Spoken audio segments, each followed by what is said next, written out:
Meus irmãos, graça e paz a todos, estamos aqui para mais uma exposição bíblica desta maravilhosa série que iniciamos no livro de Eclesiastes, um livro suntuoso, glorioso, majestoso, extraordinário. E desta feita nós iremos expor o capítulo 11. Já estamos chegando no final desse maravilhoso livro e o capítulo 11 é um capítulo curto, são apenas 10 versículos, e nós iremos expor aqui esses versículos que são maravilhosos e trazem lições maravilhosas para nós, para os nossos dias. E é interessante que o capítulo 11, Salomão vai nos ensinar a sermos prevenidos. Salomão vai nos ensinar a investir. Salomão fala aqui de dinheiro. E é um texto que nós temos várias possibilidades e nós veremos aqui. Esse texto, ele é aplicado em várias áreas, tanto para aqueles que fazem investimentos financeiros, investem o seu dinheiro, guardam dinheiro, aplicam o seu dinheiro em várias áreas. Também esse texto traz uma forte ênfase na generosidade. Devemos ser generosos, não devemos ser avarentos, amantes do dinheiro, porque tem gente que tem um demônio na mão, não ajuda ninguém, não dá nada para ninguém, não se compadece de ninguém, e depois, quando precisar, porque para você ter, você tem que semear. Se você não semeou, você não vai colher. A lei da semeadura, ela não falha. E nunca falta para quem reparte. Essa frase eu ouvi de um pastor e é verdade. Nunca falta para quem reparte, para quem estende a mão, para aqueles que têm a mão aberta, o bolso aberto para ajudar aqueles que precisam e necessitam. Então o texto fala tanto de investimentos financeiros, daqueles que são prevenidos, investem o seu dinheiro em várias áreas, o seu capital, e depois vai ter o seu retorno ou retornos financeiros porque ele investiu, ele aplicou. Mas também fala da hombridade, da filantropia, da generosidade. A última exposição que nós fizemos foi dos versículos 16 a 20, que Salomão fala, ele começa falando, né, no final aqui do capítulo 10, sobre a política. E ele faz um contraste entre o governante insensato, o tolo, e o governante sábio. Tem esse paralelo. E nós abordamos isso na última exposição. Nos versículos 4 a 7 também, do capítulo 10, Salomão também fala do líder, do político, né? Daqueles que são incompetentes para governar. E ele fala que tem muita gente que está no poder governando e são incompetentes, e outros que são competentes, que poderiam estar no lugar daquele insensato, estão lá recebendo ordens de um imaturo, de uma criança, de alguém que não sabe governar, de um corrupto, de um bandido. E agora, no texto de tela aqui no capítulo 11, Salomão sai do tópico da política e passa ao tópico da economia. E ao falar sobre as chaves para uma vida melhor, ele enfatiza aqui a fé corajosa e a alegria ultra circunstancial. Hoje nós temos uma maior expectativa de vida. O desenvolvimento da ciência alongou a existência sobre a Terra. Porém, não temos a garantia de que a vida se tornou melhor. Não basta viver mais, é preciso vivermos melhor. Não basta viver muito, é preciso viver bem. Bem, tranquilo. A saúde física, a saúde emocional, principalmente a saúde emocional. Hoje é uma geração, nós vivemos uma geração privilegiada, a geração da tecnologia, mas nunca se viu uma geração tão doente. O índice de depressão tem aumentado, o índice de suicídio tem aumentado, O índice de pessoas que estão com ansiedade à beira da depressão tem aumentado também. As clínicas dos psicólogos, dos psiquiatras, dos psicanalistas têm aumentado o número de pessoas que procuram esses profissionais, o número de pessoas também que tomam remédios calmantes. É remédio para tudo, para comer, para dormir. Quando acorda, toma remédio. Para tomar café, tem que tomar remédio. Pessoas que são viciadas em remédios. Né? Uma geração doente, infelizmente. Então não basta viver, nós temos que viver bem. E a saúde emocional é tudo. Se você não está bem psicologicamente, a sua vida financeira, a sua vida conjugal, a sua vida material, profissional, espiritual também não vai estar bem. Então Salomão aqui, ele nos ensina lições maravilhosas de como lidar com o dinheiro e sermos generosos. Jesus ensinou isso e nós veremos aqui nesse texto maravilhoso. E nós iremos, queridos, trabalhar com a seguinte temática no capítulo 11. Nós iremos trabalhar com essa temática, lançando o pão sobre as águas. Essa é a temática, lançando o pão sobre as águas. E nós vamos entender essa expressão maravilhosa. Eu consultei aqui várias Bíblias, né? Várias versões, NTLH, NVI, a minha versão que eu uso bastante, e a versão que eu uso nas minhas pregações, a NAA, a Nova Bíblia Viva, enfim, várias versões. E cada versão, principalmente eu gostei bastante da versão da Bíblia, a Mensagem, e a versão da Nova Tradução da Linguagem de Hoje, que é a NTLH, que é maravilhosa. E eu até gostaria de citar a tradução da NTLH, que é a Nova Tradução da Linguagem de Hoje. Eu gostei muito dessa tradução. Olha que tradução maravilhosa. Deixa eu pegar aqui. Vocês verão que tradução top. Eu amei essa tradução. Antes de nós iniciarmos aqui essa maravilhosa exposição do capítulo 11 de Eclesiastes. Deixa eu só pegar aqui. Olha que tradução maravilhosa. Eclesiastes. Vamos lá. Eu amei essa introdução. Ou melhor, a tradução, né? A tradução. Olha só como ele traz o versículo 1, que é o tema da nossa exposição. Empregue o seu dinheiro em bons negócios, e com o tempo você terá o seu lucro. É como ele traduz, né? É como essa versão traduz Eclesiastes 11:1. Lance o teu pão sobre as águas. Olha o versículo 2. Aplique-o em vários lugares e em negócios diferentes, porque você não sabe que crise poderá acontecer no mundo. Que maravilha, né? Olha a outra tradução maravilhosa que eu também gosto, né, de consultar, que é a NBV, Nova Bíblia Viva. Diz assim: dê com generosidade o seu pão, porque o que você der a outros acabará voltando para você. Versículo 2. Divida o que você tem com 7 pessoas, até mesmo com 8, porque no futuro talvez você também precise de ajuda. Já é uma tradução diferente, né? Aqui a NBV, ela trabalha com a generosidade. Já a NTLH trabalha com investimentos, tá? Aquele que investe. Mas o sentido é o mesmo. E nós vamos entender porque nós temos essas versões e aplicações diferentes.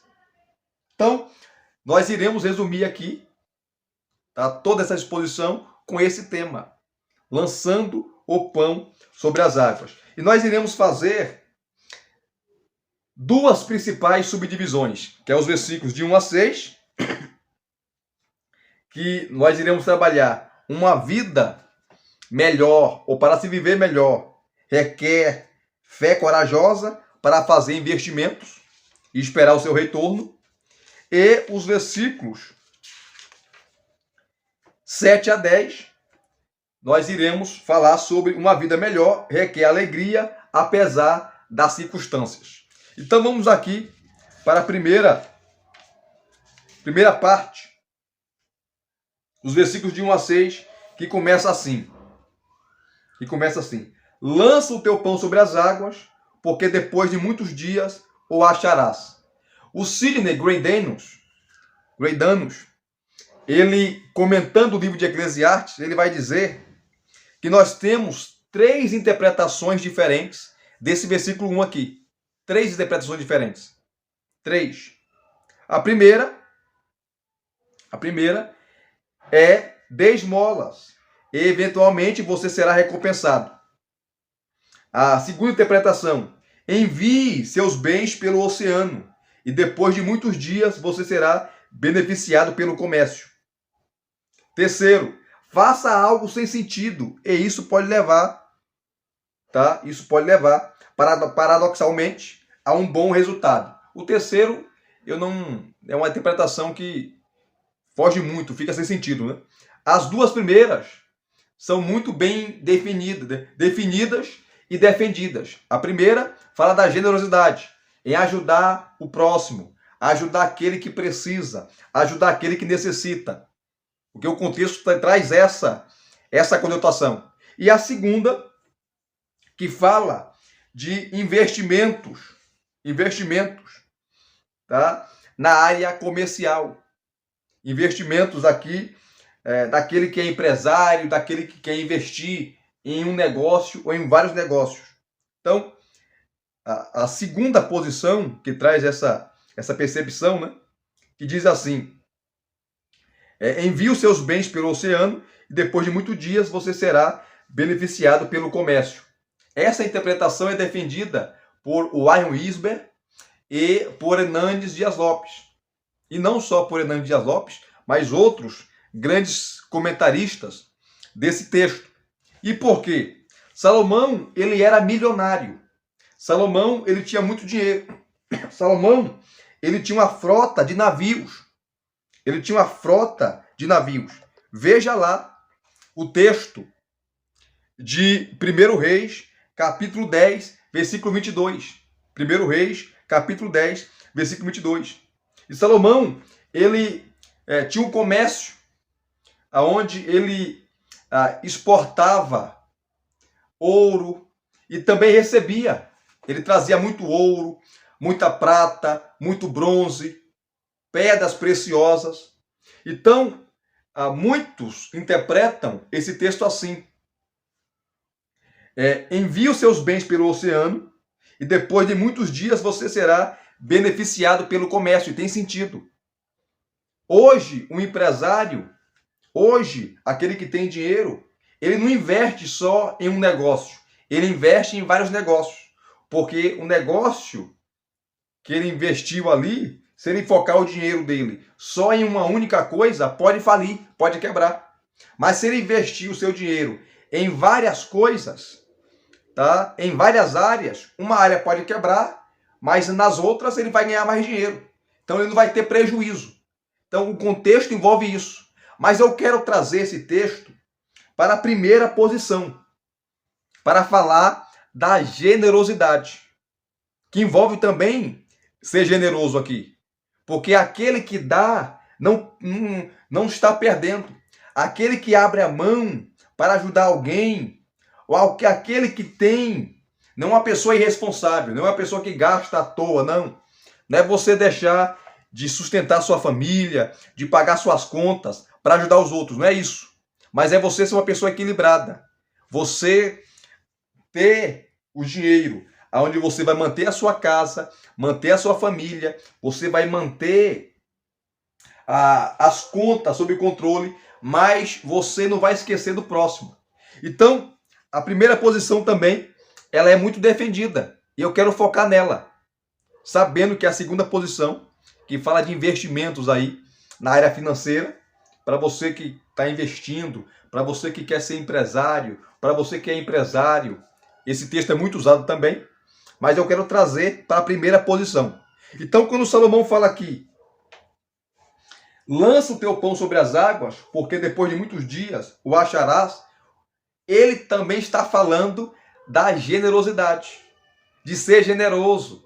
Nós, como cristãos, tá? Uma das marcas dos cristãos genuíno é a generosidade, porque nunca falta para aquele que reparte, para aquele que põe a mão no bolso e ajuda aqueles que precisam, ajudam os descamisados, ajudam os pés descalços, ajudam aqueles que passam por dificuldades, aqueles que passam por perrengues, aqueles que estão passando crises terríveis. Nessa pandemia nós vimos isso.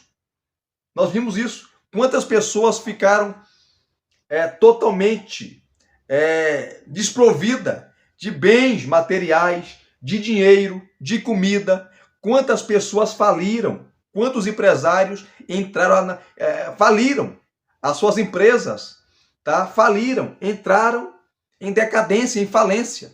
Quantas pessoas que tinham bons empregos, bons salários, também perderam tudo. E até hoje não conseguiram se recuperar. Estão endividados. Muita gente ficou em depressão.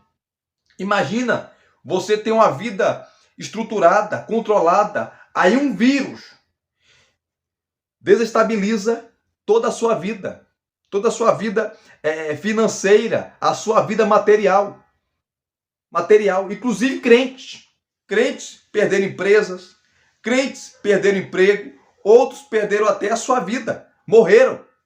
Mas aqueles que são generosos, tá? Nunca vai faltar o pão, nunca vai faltar o alimento, mesmo que seja pouco, mesmo que você está comendo só arroz com ovo, ou só ovo com farinha, ou só farinha, ovo e um feijãozinho lá e um arrozinho, mas você tem, Deus não vai deixar faltar. Sabe por quê? Porque você plantou, você investiu lá, e o maior investimento é em pessoas. Você foi generoso, você é generoso, você sempre lançou e está lançando o pão sobre as águas. E com certeza Deus não é injusto. Você vai encontrar o quê?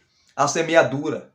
Porque aquele que semeia, aquele que lança semente, aquele que espalha a semente, com certeza vai encontrar uma semeadura, uma colheita farta, repleta, a colheita da provisão, a colheita da generosidade, a colheita daquilo que nunca irá faltar. Não faltará pão para o seu filho, para a sua filha, não faltará comida na mesa, porque Deus não é injusto. Nunca irá faltar para aquele que reparte.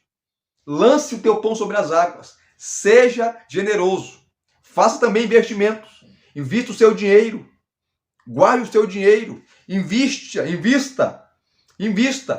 em vários negócios, porque você também terá, tá, o sucesso quando vier o retorno.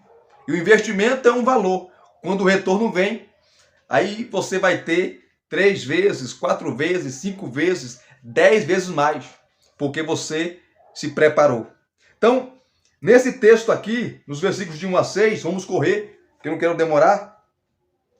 Nós temos aqui, queridos, tá, 6 conselhos dados por Salomão.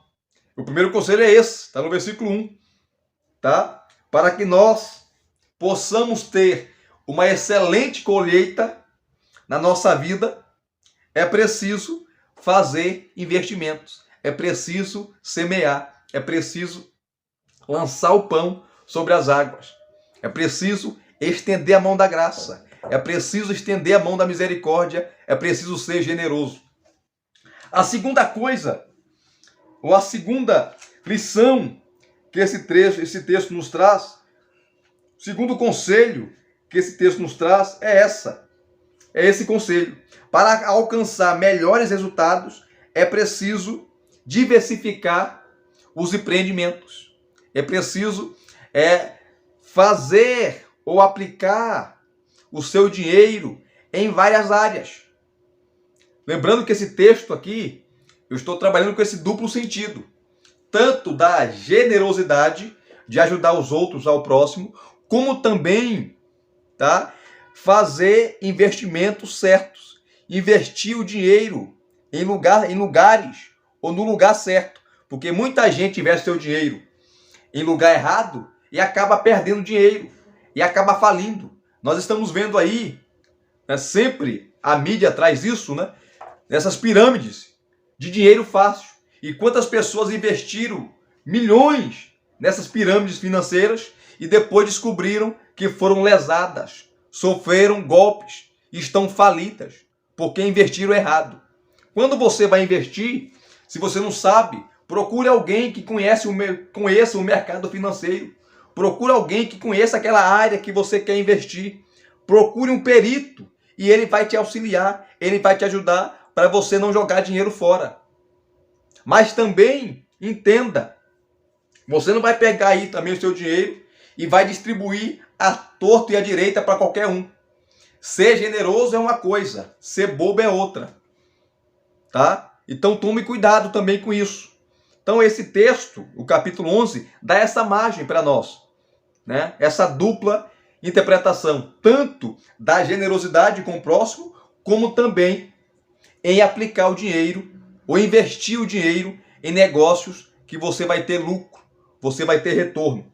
Então, a segunda coisa, o segundo conselho que Salomão nos dá é isso. Para nós alcançarmos melhores resultados, é preciso diversificar os empreendimentos. É preciso aplicar em várias áreas.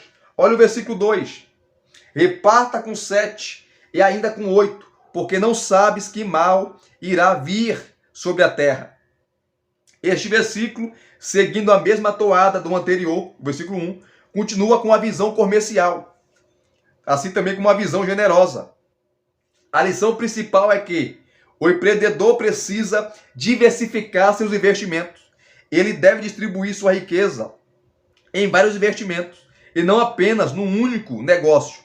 É prudente não colocar todos os ovos numa única cesta. Não é sensato investir todos os recursos num único negócio, senão você pode falir. A diversificação possibilita ao investidor lucrar numa área quando outra está em declínio. E nas palavras do grande Michael Hilton, no seu comentário de Eclesiastes, ele diz assim: o negociante há de ser zeloso com respeito aos seus negócios, porque a impossibilidade de prever os eventos poderá impedir que no futuro haja oportunidade de usar o zelo. Que frase maravilhosa, né? De Michael Hilton.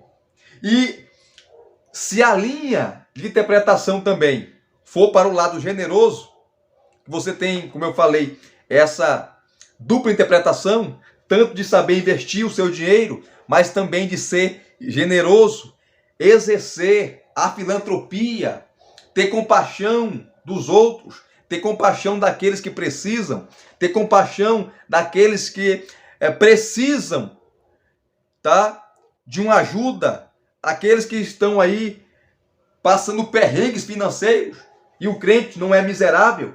E aqui não é para você ajudar só o crente, o irmão que professa sua fé, mas qualquer um.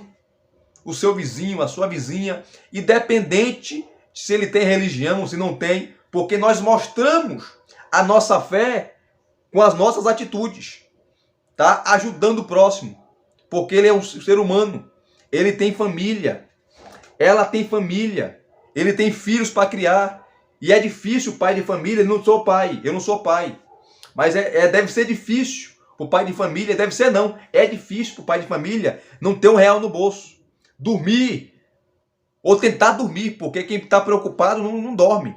Meu Deus, como vou pagar as contas, estão atrasadas, como vou pagar a água, a luz, a internet, como vou pagar os meus devedores, os credores, como eu vou pagar meu aluguel, como eu vou agora, de manhã cedo, comprar um pão, um leite, vou fazer compra para nós almoçarmos, jantarmos, se eu não tenho dinheiro. Quantas pessoas estão nessa situação? Quantas pessoas que nesse momento, tá? Se você está assistindo essa exposição de manhã. Quantas pessoas que não tomaram café? Se você está assistindo na hora do almoço, quantas pessoas não almoçaram? Quantas pessoas estão nesse momento, se você está assistindo essa exposição à noite, não jantaram? Quantas pessoas estão em dificuldade, com fome? E se você conhece alguém que está passando por necessidades financeiras, ajude, se você tiver condições. Seja generoso, porque o texto diz, no versículo 2, reparta com 7 e ainda com 8, porque não sabes que mal sobrevirá à terra. 7 é o número da perfeição.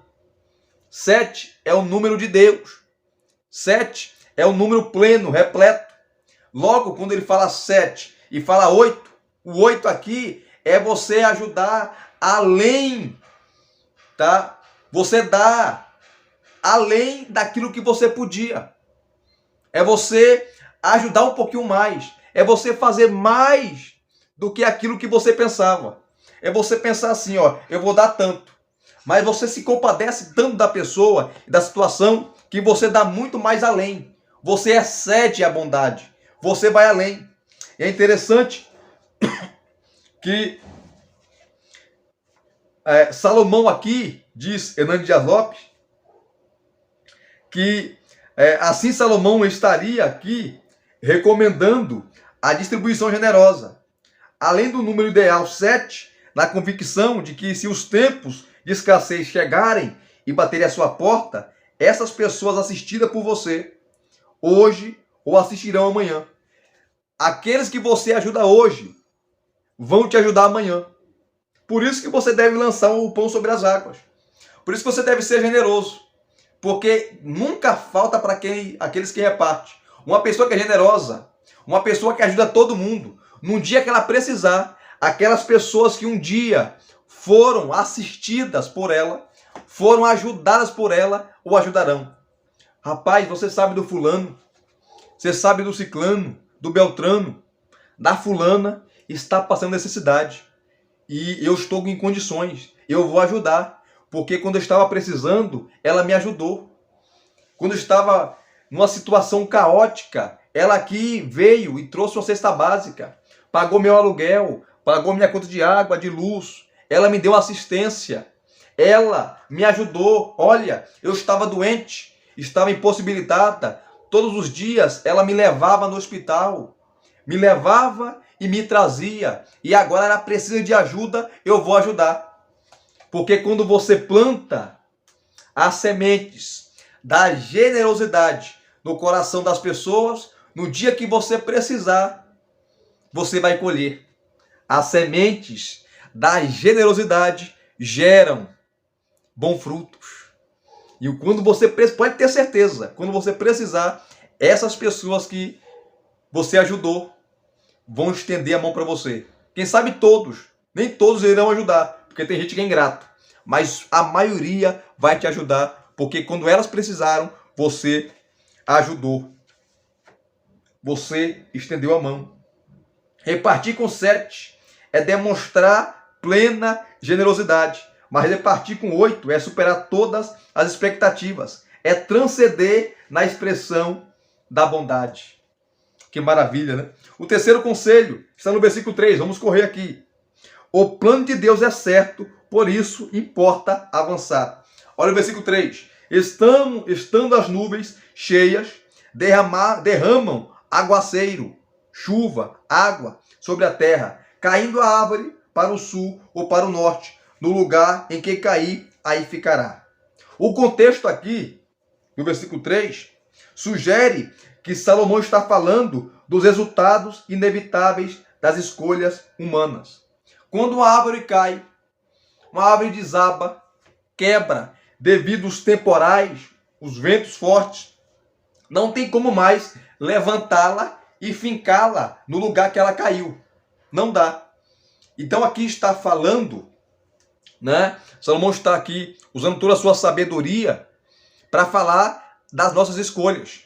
Uma escolha mal pensada, uma escolha que é totalmente desprovida, uma escolha que é totalmente precipitada, ela vai provocar, tá? É como se fosse um temporal, é como se fosse uma tempestade, que vai trazer prejuízos para toda a sua vida. Vai atingir o seu emocional, vai atingir o seu espiritual, vai atingir o seu casamento, vai atingir os seus filhos, vai atingir a sua vida financeira, vai atingir a sua vida material, vai atingir em todas as suas áreas.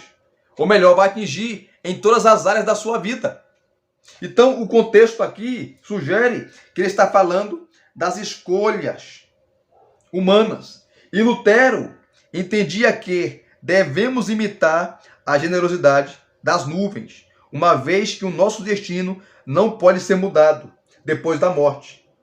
Francis de Liszt, por sua vez, interpreta este versículo dizendo que não se pode controlar a natureza, portanto, devemos nos preparar para o pior. E por isso que nós devemos lançar o pão sobre as águas. Por isso nós devemos fazer investimentos e sermos generosos. Porque eu não sou Deus. Eu não controlo o tempo. Eu não controlo as forças da natureza. Eu não controlo as águas. Eu não controlo os prejuízos que às vezes podem vir até mim. Por isso que eu tenho que tomar cuidado. Por isso que eu tenho que me precaver. Por isso que eu tenho que usar a sabedoria. Salomão fala muito aqui em Eclesiastes de sabedoria. E o princípio da sabedoria é esse: temer ao Senhor. Vá fazer qualquer coisa, ore a Deus, peça conselhos, converse com a família. Primeiro converse com Deus. Depois fale com sua esposa, fale com seu esposo, reúne os seus filhos e tome a decisão baseado naquilo que Deus te falar. Eu sou pentecostal. Sou da Assembleia de Deus.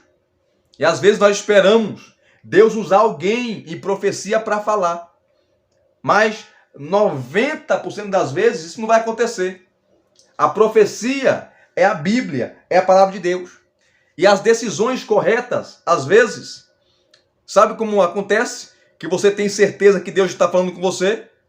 É quando você ora. E a resposta de Deus é essa. É a paz que você tem no seu interior, é a paz de espírito, é a tranquilidade. Aí está a resposta de Deus. É como se Deus estivesse dizendo: pode avançar, pode tomar decisão, pode fazer o que você está fazendo, porque a paz interior, a paz de espírito, a paz na alma, nas emoções, é a resposta de Deus. Então tudo que você for fazer, faça, mas ore a Deus, peça a Ele sabedoria, porque você não sabe o dia de amanhã, você não sabe o que vai acontecer, só Deus sabe. Então, o contexto aqui, do versículo 3, e essa é a terceira lição, tá? Sugere que as escolhas humanas, ou os resultados das escolhas humanas, são inevitáveis. Escolheu, acabou. Então, ore a Deus, peça a Ele sabedoria. É a terceira lição. O plano de Deus é certo, por isso importa avançar. A quarta lição está no versículo 4. Não espere tempo favorável. Não espere o tempo favorável, tá? Para trabalhar, para fazer as coisas que deve fazer. Olha o versículo 4. Quem somente observa o vento nunca semeará, e o que olha para as nuvens nunca cegará. A preguiça é um grande mal. Salomão já destacou as consequências de se adiar um trabalho urgente por causa dela. Está no capítulo 10, versículo 18. Quem observa o mau tempo nunca semeia, nem colhe. Quem fica esperando o tempo favorável para agir, acaba perdendo as oportunidades da vida. O Warren Wiersbe, citando Billy Sunday, diz: uma desculpa é um invólucro de razão preenchido com a mentira. Quem procura sempre encontra uma razão para não fazer nada. Então não seja preguiçoso. Naquela época, né, de Salomão, o povo vivia das plantações. Então, se alguém que dependia de plantar para comer, para se alimentar, né, ele dependesse do tempo, se estava frio, se estava calor, se estava chuvoso, se estava um tempo meio complicado, né, se estava um tempo meio turvo, ele nunca ia plantar. Se ele ficasse de braços cruzados, a sua família ia morrer de fome, porque ele não ia semear. Se não tem semeadura, não tem colheita. Se não tem colheita, não tem comida. Então Salomão está falando, haja, e dependendo do tempo, da época, se as circunstâncias forem ruins ou se forem boas, trabalhe, não pare, não seja preguiçoso. Preguiçoso. Aqui ele está falando também sobre a procrastinação. E o que é procrastinar? É uma pessoa que nunca decide.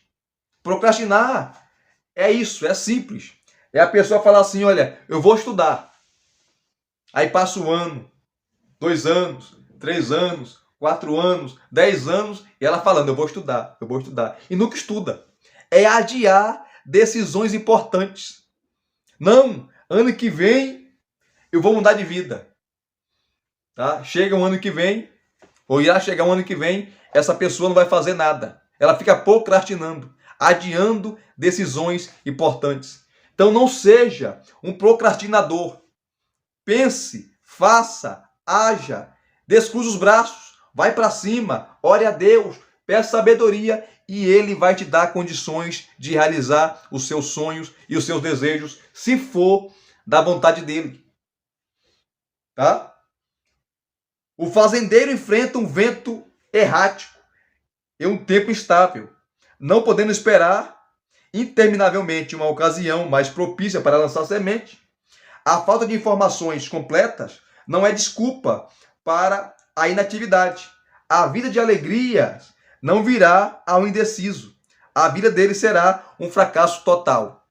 Todo indeciso, tá? Ele vai fracassar. Por isso que temos que agir, trabalhar. Não devemos esperar o tempo favorável para semear, para trabalhar. Semeie em qualquer tempo, porque Deus vai fazer prosperar a semente, desabrochar a semente e a colheita será de bênçãos para a sua vida. Isso aqui é maravilhoso. É a 4ª lição, né? É o 4º conselho. O 5º conselho que Salomão nos dá está no versículo 5, quando ele diz assim: assim como tu não sabes qual o caminho do vento, nem como se formam os ossos do ventre da mulher grávida, assim também não sabes as obras de Deus, que faz todas as coisas. E a 5ª lição é essa, o 5º conselho é esse: não espere compreender todas as coisas para cumprir sua missão. É claro que hoje a ciência está muito avançada. Na época de Salomão, não se sabia quando a mulher ficava grávida se ia ser homem ou ia ser mulher. Hoje nós sabemos por meio da ultrassom. Tá? Hoje, a concepção, como a vida é formada, nós sabemos que a vida começa na formação dos ossos. Né? Na formação dos ossos. Depois vem a pele sobre o corpo e por aí vai. Salomão não conhecia esses detalhes. Mas o que ele está falando aqui está claro no texto. É que tem coisas que nós nunca iremos saber. A vida é um mistério. Tá? A vida é um mistério. Assim como tu não sabes qual o caminho do vento, nem como se formam os ossos no ventre da mulher grávida, assim também não sabes as obras de Deus, os seus caminhos, que faz todas as coisas. Os versículos 2, 5 e 6 usam as palavras não sabes como expressão-chave da sessão. O ser humano não sabe o que o futuro reserva, mas não deve permitir que a sua ignorância o amedronte a ponto de torná-lo descuidado ou de paralisá-lo. Não é porque eu não sei o futuro, eu não conheço o dia de amanhã, que eu não vou me precaver, que eu não vou me preparar, que eu não vou traçar metas para a minha vida. É claro que eu dependo da soberania de Deus. Mas por causa disso, eu não vou fazer os meus planos. E eu tenho que alinhar a minha vida. Eu tenho que alinhar os meus planos, os meus projetos, com o plano de Deus, com aquilo que Ele quer. E Elias, e como eu vou saber qual é o plano de Deus para a minha vida? Por isso que você deve buscar Ele. Está aqui, ó, a Bíblia, a palavra de Deus. Esse é o plano de Deus para você. Está aqui. É orar a Deus. orando a Deus, conversando com Ele, Ele vai te dar os caminhos que você deve seguir. Então, quando você alinhar os seus projetos, os seus planos com os planos de Deus, tudo que você fizer vai dar certo, porque tem um carimbo, a chancela, o aval de Deus na sua vida. Mas tem coisas que nós nunca iremos saber, porque os caminhos de Deus, Deus é eterno, gente. Deus é eterno. Nem tudo Ele revelou, nem tudo Ele falou, nem tudo. Mas por causa disso, de nós não sabermos tudo, nós não iremos ficar de braços cruzados. Iremos trabalhar, iremos agir, iremos planejar, iremos arquitetar a nossa vida. E claro, voltando aqui a falar, aliando a nossa vida, os nossos projetos com os projetos de Deus. Não espere, portanto, compreender todos os profundos mistérios da vida depois de agir. Não conhecemos o caminho do vento, ou mesmo tendo mais luz hoje do que Salomão sobre os mistérios da vida intraterina, tá? Ou intrauterina, não conseguimos alcançar todos os mistérios da vida. Nosso limitado conhecimento não pode ser impedimento para o nosso trabalho. O justo vive pela fé. Nem sempre Deus dá explicações acerca de suas obras e da nossa origem, tá? Concordo com Michael Eaton quando ele diz: a vida de fé não remove o problema de nossa ignorância, antes capacita-nos a viver com ela. A fé desabrocha no mistério da providência, não o elimina. Deus é o Senhor, Deus é o supremo pastor. Mesmo não conhecendo todos os seus caminhos, nós confiamos e sabemos que Ele é o grande eu sou. Ele é aquele que nos dá a provisão, Ele é aquele que nos dá a saúde, porque nossa vida está nas suas mãos. Mesmo nós não sabemos, tá? Todos os seus caminhos. Então, a quinta coisa, ou o quinto conselho que Ele nos dá é esse. Não espere compreender todas as coisas para cumprir sua missão. E o sexto e o último conselho dessa primeira parte aqui é esse: trabalhe com fé e deixe os resultados com Deus. Trabalhe com fé e deixe os resultados com Deus. Versículo 6. Semeie pela manhã a tua semente, e à tarde não repouses a mão, porque não sabes qual prosperará. Se esta, se aquela ou se ambas, igualmente serão boas. Então, o que Salomão quer dizer aqui? Trabalhe, gente. Trabalhe, faça os seus investimentos, seja generoso, mas os resultados do seu trabalho dependem de Deus. É Ele que faz a semente crescer. É Ele que faz as nossas mãos, por meio do nosso trabalho, prosperar. É Ele que nos dá o alimento. É Ele que nos dá a saúde. É Ele que nos dá as condições de trabalhar, de estudar, de fazer uma faculdade, de fazer uma pós-graduação, de fazer um mestrado, um doutorado, um pós-doutorado. É Ele que nos dá condições. É Ele que é a fonte de toda, aleluia, de todos os nossos sucessos. É Ele, é Deus. Então, se Deus não tiver na sua vida, se Deus não tiver nos seus planos, se Deus não tiver nos seus negócios, rasgue esse cronograma. Entregue o cronograma na mão de Deus. Deixe Ele fazer o cronograma da sua vida e você só assina. Você vai pegar uma folha em branco e falar: Senhor, está aqui, ó. Coloque aqui o que o Senhor quer que eu faça, os seus planos. Quando o Senhor colocar, eu vou assinar. Porque os resultados não vêm das minhas mãos. Os resultados vêm da mão de Deus. Eu não tenho capacidade, mas é Deus que me dá capacidade de realizar os meus projetos, os meus sonhos e os meus desejos. Trabalhe com fé e deixe os resultados nas mãos de Deus. Já os versículos 7 a 10, Salomão agora, ele vai falar que uma vida melhor requer alegria, apesar das circunstâncias. E rapidamente aqui, nesses versículos 7 a 10, nesses 4 versículos, nós temos aqui 8 verdades, 8 solenes verdades aqui nos versículos 7 a 10. E a primeira verdade é essa: deleite-se na luz. Está no versículo 7. Doce é a luz e agradável aos olhos ver o sol. Luz aqui, no contexto, principalmente no Antigo Testamento, é empregada para denotar alegria, bênçãos e vida, em contraste com a tristeza, a adversidade e morte. Aqui significa estar cheio de alegria, estar vivo, tá? Assim, nós devemos viver nesse raiar, enxergar o mundo melhor, ver o mundo não como destrutivo, um mundo que só tem coisa má, um mundo que só tem coisas ruins. Não, comece a enxergar com um olhar diferente. Comece a se deleitar na luz, olhar a vida com um olhar divino, porque quem criou a vida, quem deu a vida foi Deus. Olhe as florestas. Quem criou as florestas? Deus. Os animais, Deus. As águas dos mares, dos riachos, oceanos, nas cachoeiras, as catapultas de água. Olha e você verá que foi Deus que criou. Não olhe para a vida, tá, com um olhar obscuro, negro, de trevas, mas olhe e deleite-se na luz.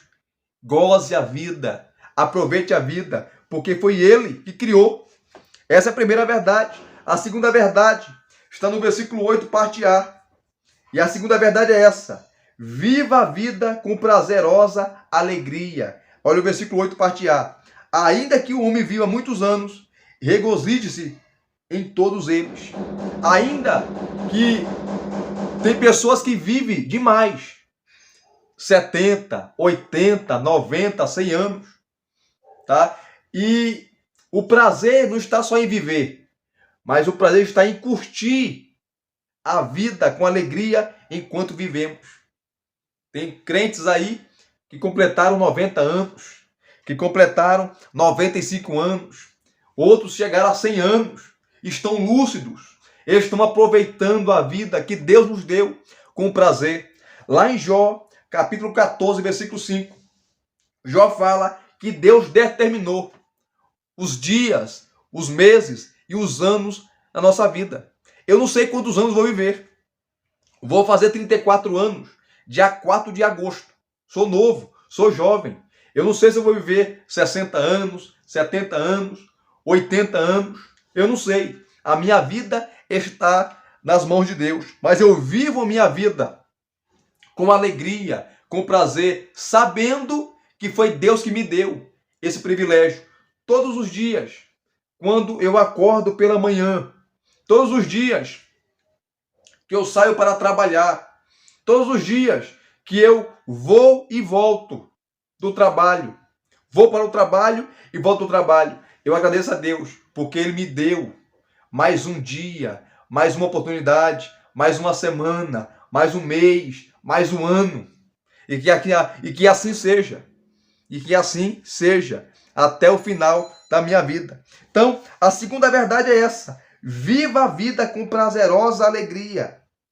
Ainda que o homem viva muitos anos, regozije-se em todos eles,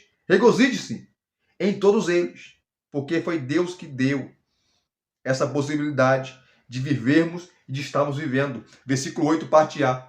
A terceira verdade está no versículo 8, parte B. E a terceira verdade é essa: prepare para os dias de trevas, os dias trevosos.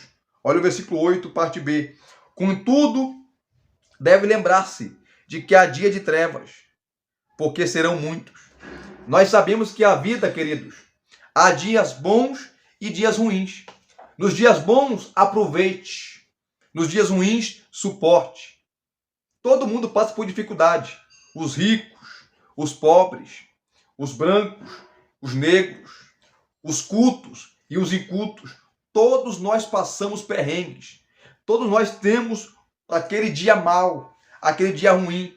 Muitos estão vivendo problemas no casamento, problemas na área financeira, problemas com os filhos. que outrora não tinha. E às vezes nós não sabemos administrar os dias ruins. Nós se preparamos só para os dias bons da vida. Nós se preparamos só para as coisas boas da vida. Ninguém se prepara para o dia mau. Ninguém se prepara para a calamidade. Ninguém se prepara para os dias ruins. Mas aquele que vive com sabedoria, aquele que sabe, tá, e conhece a vida, ele sabe muito bem que há dias trevosos, há dias de trevas, há dias ruins. A vida é assim, é o equilíbrio. Há dias bons, momentos bons, mas também passamos por momentos ruins. E nós devemos aprender, tá? Nós devemos aprender que nem tudo será flores. Nem tudo será, às vezes, como nós desejávamos, como nós desejamos. Né? Quase que não sai aqui, mas saiu. Nem tudo será como nós desejamos. Nem tudo será como às vezes nós planejamos, né? Mas nem sempre é como nós planejamos, como nós desejamos. Às vezes acontecem acidentes no percurso, no caminho, e devemos estar preparados para essas coisas, porque essa é uma verdade. E a terceira verdade: prepare-se para os dias ruins, prepare-se para os dias de trevas. Está no versículo 8, parte B. A vida há momentos bons e momentos ruins. Isso acontece com todos, independentemente da posição social, do grau de estudo, aonde se mora, todos passam por dificuldades. A quarta verdade, tá, está no versículo 9, parte A. E a quarta verdade é essa: viva a sua juventude, tá, com superlatividade. Viva a sua juventude com alegria. Viva uma vida superlativa, uma vida prazerosa. Olha o versículo 9, parte A. Alegra-te, jovem, na tua juventude, e recreie-se o teu coração nos dias da tua mocidade. A juventude é a fase da beleza, é a fase da força, é a fase do vigor, da coragem, do encantamento com a vida. A ordem de Deus aos jovens é para se alegrarem e recrearem o coração nessa fase da vida. Esses dias primaveris são floridos, perfumados, suntuosos, maravilhosos. Devem ser vividos com celebração e vibrante exultação. A alegria deve caracterizar a vida interior, o coração, a sede das emoções, o sentimento. A fonte e o meio da alegria é o coração, que é o centro da vida interior do homem, a fonte dos pensamentos, dos sentimentos, das resoluções e do caráter. E quando se fala, queridos, do coração, não fala aqui do miocárdio, não. Aqui, ó, esse órgão que bate no seu lado esquerdo do peito. Não, está falando da mente, da psique, da sede das emoções. Salomão fala em Provérbios: se tudo que você tem que guardar, guarde o seu coração, os seus sentimentos, a fonte, a sede dos sentimentos, porque deles procede a saída da vida. Dele procede a saída da vida. Então, a quarta verdade aqui, versículo 9, parte A, ele fala ao jovem: viva a sua juventude com alegria, tá? Viva a sua juventude com prazer, porque a juventude vai passar. Ela vai passar, mas aproveite ela ao máximo. Aproveite, jovem, para viver a vida com Deus e na sua presença. Que maravilha, né? A quinta verdade: desfrute sua juventude com alegria santa. Está no versículo 9, parte B. Anda pelos caminhos que satisfazem o teu coração e agradam aos teus olhos. A alegria deve caracterizar-se também o comportamento exterior, quando ele fala anda, né? Já os olhos são instrumentos do coração. A alegria recomendada por Salomão, porém, não é alegria mundana. O jovem não tem licença para pecar. A alegria do pecado é uma cilada, uma farsa, uma mentira. O pecado é um embuste. Promete prazer e traz desgosto. Promete liberdade e escraviza. Promete vida e mata. O pecado levará você mais longe do que gostaria de ir e reterá você mais tempo do que gostaria de ficar. Ele custará um preço mais caro do que gostaria de pagar. Então aqui é viver a sua vida com sabedoria. Desfrute o prazer da vida. Desfrute a sua juventude. Não em pecado, mas com Deus e na sua presença. Sexta verdade está no versículo 9, parte C. E a sexta verdade é essa. Saiba que você prestará conta de sua vida a Deus. Sabe, porém, que todas essas coisas Deus te pedirá conta. Tudo aquilo que nós estamos fazendo e tudo aquilo que nós ainda iremos fazer, Deus irá nos julgar. Haverá uma prestação de contas nas nossas obras, palavras, atos e gestos. Tudo que nós fazemos, um dia nós iremos prestar contas a Deus. Por isso tem que viver. Sabemos que há um Deus no céu e temos que viver com sabedoria, porque Ele vai requerer e que nós, quando estivermos na sua presença, nós devemos ter essa consciência que iremos prestar contas ao Supremo Juiz, ao Senhor Deus. É a sexta verdade. A sétima verdade está no versículo 10, parte A. E a sétima verdade é essa. Remova de sua vida tudo o que lhe traz sofrimento. Olha o versículo 10, parte A. Afasta, pois, do teu coração o desgosto e remove da tua carne a dor. Olha só, carne aqui, ele está falando da natureza humana, tá? O termo carne aqui descreve a humanidade em sua fraqueza, tanto a fragilidade física como a fragilidade moral.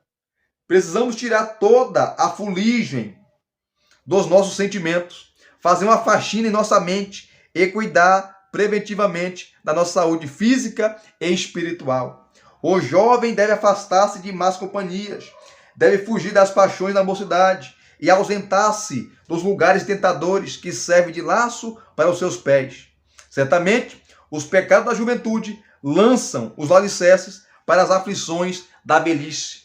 Então é por isso que nós devemos afastar o nosso coração, a nossa mente, a sede das emoções, dos pecados, de uma vida sem Deus, de uma vida que vai trazer prejuízos na vida espiritual, na vida material, em todas as áreas. Por isso, nós devemos viver a nossa juventude, tá? Para a glória de Deus.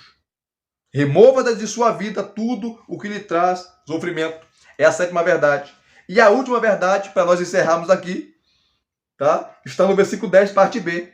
E é esta: esteja certo de que a juventude é fugaz e passageira. Ele fala assim: porque a juventude e a primavera da vida são vaidade. E a palavra hebraica para vaidade é hevel. E hevel significa inutilidade, sopro, vento, neblina. É uma cortina de fumaça. Assim como a vida é uma neblina, é uma cortina de fumaça, é um vapor que aparece e desaparece, assim também a juventude. Por isso que nós devemos viver a juventude com sabedoria, porque ela é fugaz, é efêmera, é passageira. Hoje eu estou com 34 anos, daqui a pouco vou estar com 40, com 50, 60, 70, se Deus permitir. Não vou estar mais jovem. Não vou estar mais jovem, vou estar velho. Quem é jovem hoje é velho, vai ser velho amanhã. Quem é velho hoje, quem é idoso hoje, foi jovem no passado. Então, os mesmos sentimentos que eu tive, ele também teve. Então, nós não devemos olhar para os idosos com olhar de desprezo, porque estamos vivendo uma geração que parece que nunca irá morrer, que nunca irá envelhecer. Não! Nós devemos olhar para os idosos e aprender com eles, porque a nossa juventude hoje vai passar. Ela é efêmera, ela é fugaz, ela é passageira, ela é uma cortina de fumaça, ela é uma neblina. Assim como a vida, que Salomão vai descrever a velhice, no capítulo 12, que é a próxima exposição, onde nós estaremos concluindo esse maravilhoso livro. E se vocês gostaram de mais uma exposição bíblica, deixe aqui os seus comentários, deixe aqui o seu like, se inscreva no canal se você não é inscrito e acione o sininho para receberem todas as notificações. Lancem o pão de vocês sobre as águas. Sejam generosos, façam bons investimentos e coloquem todos os seus projetos nas mãos de Deus, porque Ele estará contigo e irá te abençoar. Graça e paz a todos mais uma vez. Muito obrigado. Até as próximas exposições.